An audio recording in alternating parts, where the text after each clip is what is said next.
What's up, YouTube? KS Gun Guy here. Thanks for joining me today, as always.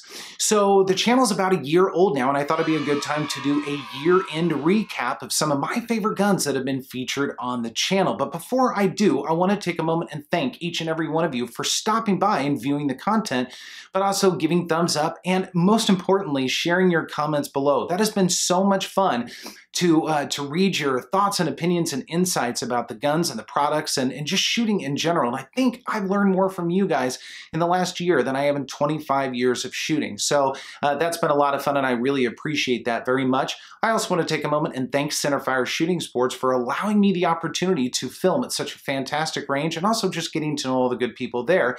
If you're anywhere near the Kansas City area, be sure to check out Centerfire Shooting Sports. Perhaps we'll meet up there and shoot sometime. That'd be a lot of fun.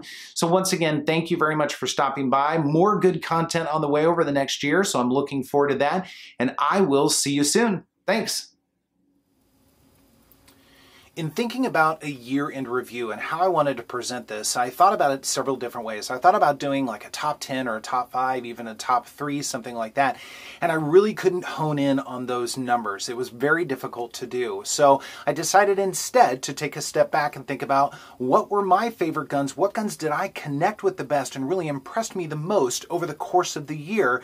And really any time limit was taken away. So it could be very recent guns or guns that I've had even prior to the year, but the ones that have been the most fun to feature on the channel and have a good time with. So I want to share a couple of those with you. Now, of course, what better to start with than the Venerable Glock 19. Now, this is the Glock 19C, and of all of the Glock 19s that I've owned over the years, and I've had quite a few, I must say that this probably is my favorite one. Now, I don't have the ported barrel in it right now. I'm just kind of playing around with some different things, and it's been a bit of a test bed for different products because it's a Gen 4. But when I take this to the range, especially with the ported barrel, man, this is just a lot of fun to shoot. It's a flat shooter, it's noisy, it's a little dirty, and it is a ton of fun. So I always feel good about sharing a Glock 19 or Glocks of any sort with you guys. I'm definitely a fan, not a fanboy. But of all of them, again, the Glock 19C has definitely won my heart. Now, the next one is the Walther Pps M2, and this is the only single stack in the mix here. And this has been, if you've been following my channel for any length of time, my carry gun over the last, maybe 9 months or so.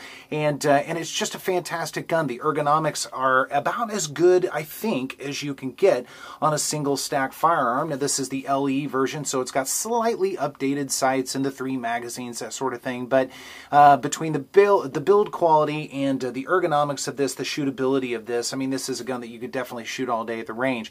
I think Walther did a great job, and this is a ton of fun, and I'm glad that I get to have this in and amongst these firearms right here. This really has been a winner over the year.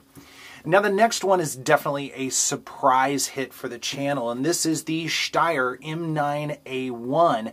And my buddy 1776 or Bust got me into the Steyr, and I must say I have to thank him over and over for this, because this really has been a standout and surprise hit.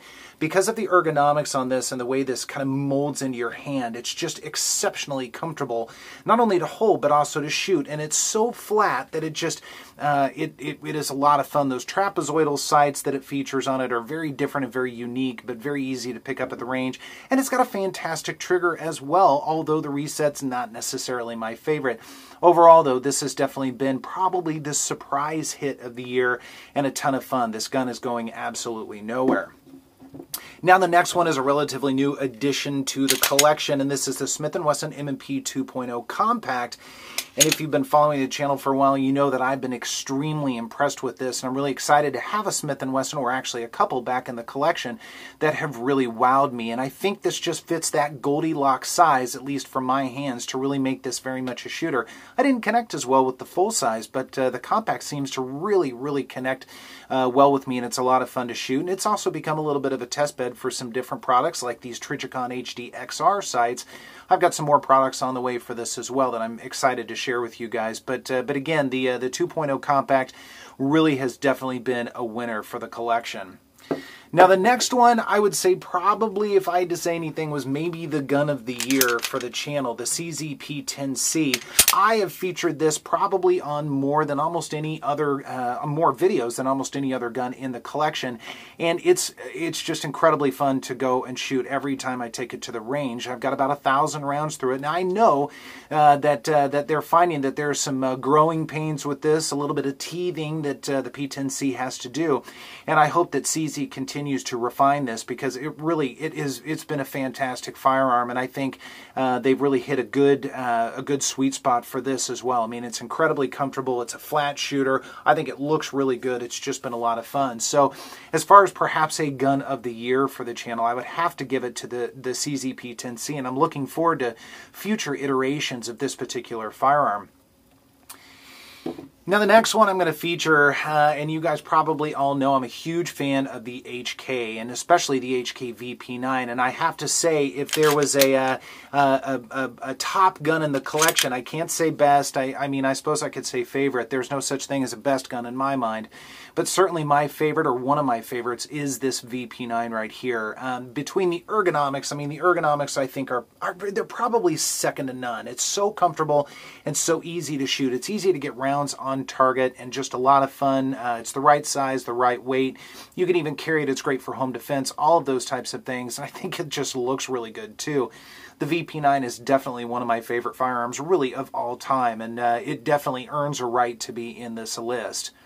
Now, of course, there were some also rans as well. One of the most surprising guns in the collection, believe it or not, was the Beretta Apx. And I was really excited to have a Beretta back in the collection. It's been quite some time. And I actually been extremely impressed with it. I walked by it many times at the store and didn't buy it. And I thought, man, this thing just looks bizarre and it's so strange. But I finally took a dive into it, and I've been very impressed, and the looks have definitely grown on me. It's weird, it's kind of strange, kind of funky, and I really like it quite a bit. So it's really turned out to be a fun shooter at the range, and just kind of an interesting, different gun. If nothing else, it's something to strike up a conversation about for sure. And the last also round to show you guys, and this is the most recent addition to the collection, is the Smith & Wesson Shield 2.0. Now, it didn't make it to the list because I again have to give it to the PPS, but the Shield is very quickly winning my heart. It's a fantastic gun, and it's also becoming quite a test bed for different products like these AmeriGlow sights. More things forthcoming. And I've been very impressed. Another gun that's very shootable all day long, even though it is a single stack firearm. Just a great gun. And of course, there's some other also rans as well. One that's very surprising is the Springfield Armory XD Mod-2 Subcompact. Although I'm not as big of a fan of Springfield Armory after some things that they did earlier in this year, no need to go into that, I have to say that they did a great job with the Mod 2. I was very impressed. And it's been a very successful video for the channel, so I have to give them some props there. Another one, and it's not on the table, it's not featured right now, but another one of my favorites is the P320 Compact RX. It's actually out at Sig Sauer right now, so it's not here to be able to kind of put into the mix to one degree or another, but definitely a standout hit. And just a couple of other ones, the P320 X5 and the Walther Q5 Match. Those were also fantastic firearms, full-size, even competition-style firearms.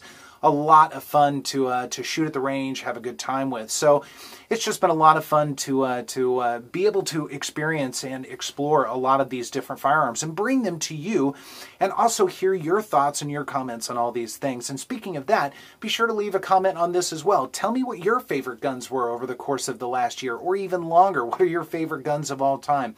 I'm always looking forward to those comments, and I'm really excited to hear what you guys have to say, or if you have any comments about these firearms, if you agree or disagree with my list here. So looking forward to that. Thanks so much for joining me. As always, I look forward to seeing you next time. We'll see you later.